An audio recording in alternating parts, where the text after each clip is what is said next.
Hello, good morning. कसे आहात सगळे? तर आजचा ब्लॉग होणार आहे भुईगाव दर्शन, म्हणजे स्वामी समर्थांचं मंदिर आहे भुईगावला. तर आम्ही तिकडे जाणार आहोत. तर म्हटलं उठले आत्ताच, आंघोळ वगैरे केली आणि चहा पिते. चहा पिऊन आवरणार आहे आणि लगेच निघणार आहे. So stay tune, bye.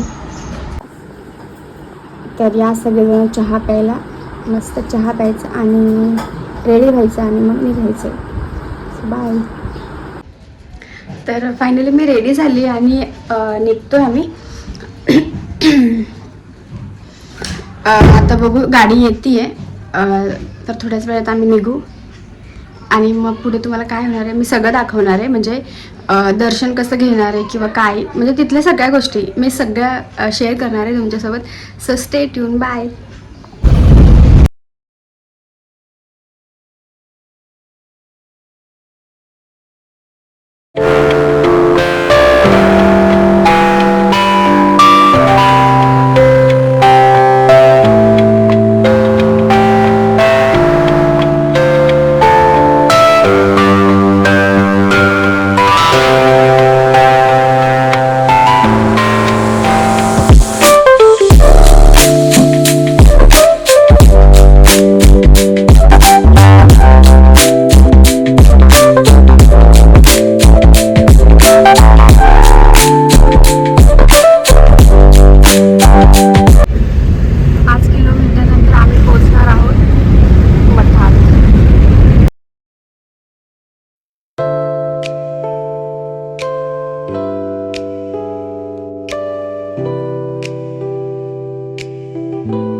आपल्याला फायनली मी पोहोचली आहे.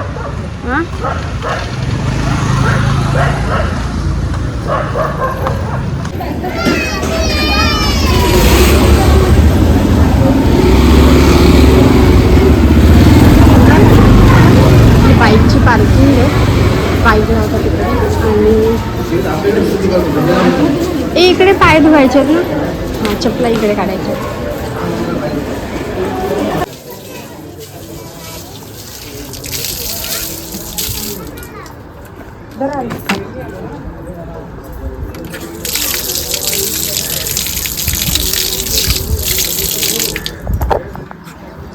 हे तोंड बिंदू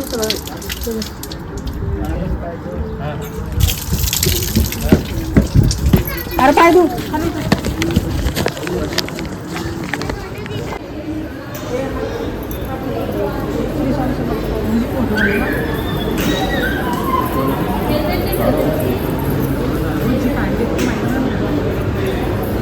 अरे काहीतरी बोल काहीतरी सांग तर त्याला काय बोलते का. फायनली दर्शन झालं आणि आम्ही आता चाललो आहे इकडे प्रसाद, महाप्रसाद आहे आज. महाप्रसादाचा लाभ घेतोय आता. तर तुम्ही पण नक्की या. महाप्रसाद खातो, तर तुम्ही पण नक्की या. आपलं रोमाताचं दर्शन आणि सगळं निघूया आता.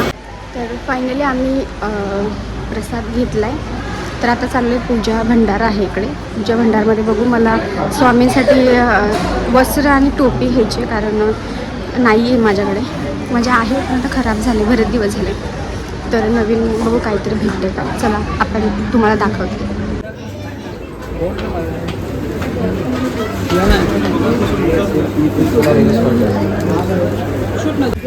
कितीला आहे?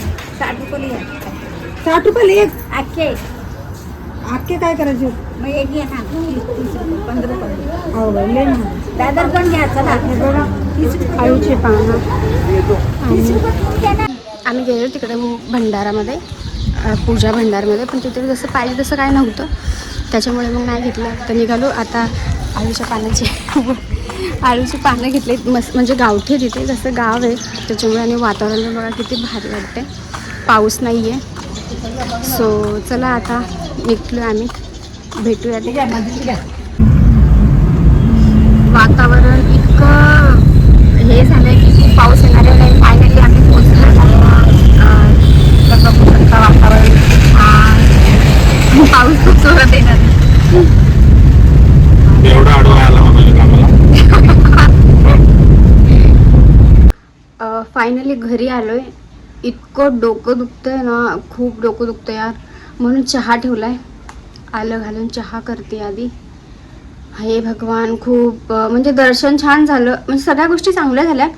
फक्त एक गोष्ट मला तुमच्यासोबत शेअर करायची आहे की जी मला असं वाटतं की माझ्यासोबत जे झाले ते दुसरं कोणासोबत झालं नाही पाहिजे. इतकं म्हणजे ना, सकाळी काय झालेलं की मी माझ्या भावाला बोलली की गाडी CNG भरून ये. तर तो म्हणाला नाही आपण ना रस्त्यात भरूयात. तर मी बोलली नको अरे इथेच भर, म्हणजे आपल्याला टेन्शन नाही पुढे. तर तो बोलला नाही अगं आपण भरू पुढे.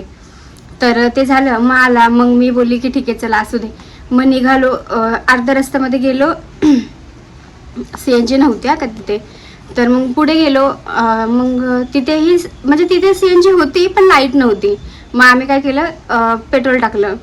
तर आम्हाला असं वाटलं की म्हणजे थोडंच पेट्रोल टाकलं. तर आम्ही असं विचार केला की जाऊ दे त्यांनी पुढे गेल्यावर असेल CNG. मग त्यांनी सांगितलेलं की आम्हाला पुढे आहे. तर मग आम्ही तेवढंच पेट्रोल टाकलं आणि आम्ही गेलो. तर मग पुढे पण CNG नव्हता. तर काय झालं की पेट्रोल संपलं.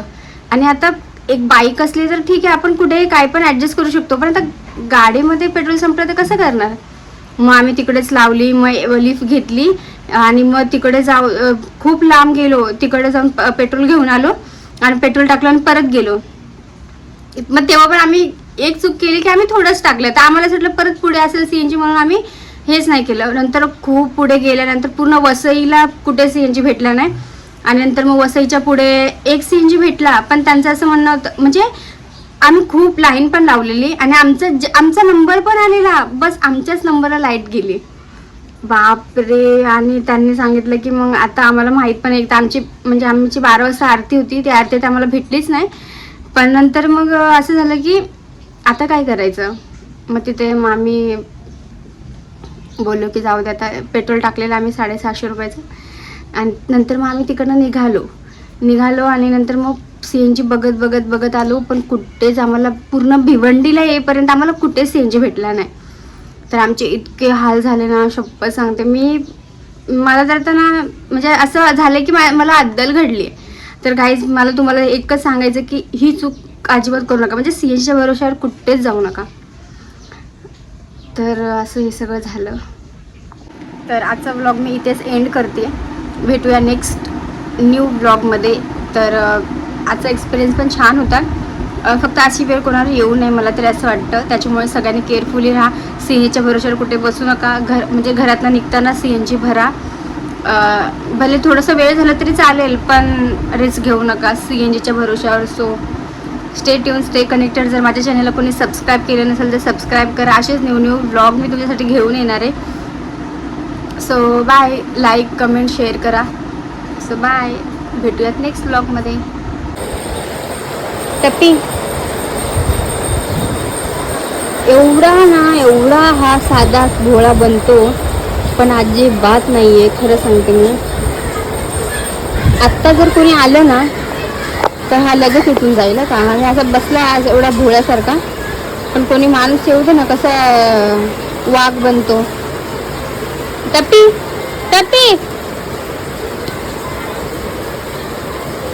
घरच्यांसमोरच फक्त एवढा साधा भोळा बनतो पण बाहेरच्या नाही ना वाघच आहे बाहेर.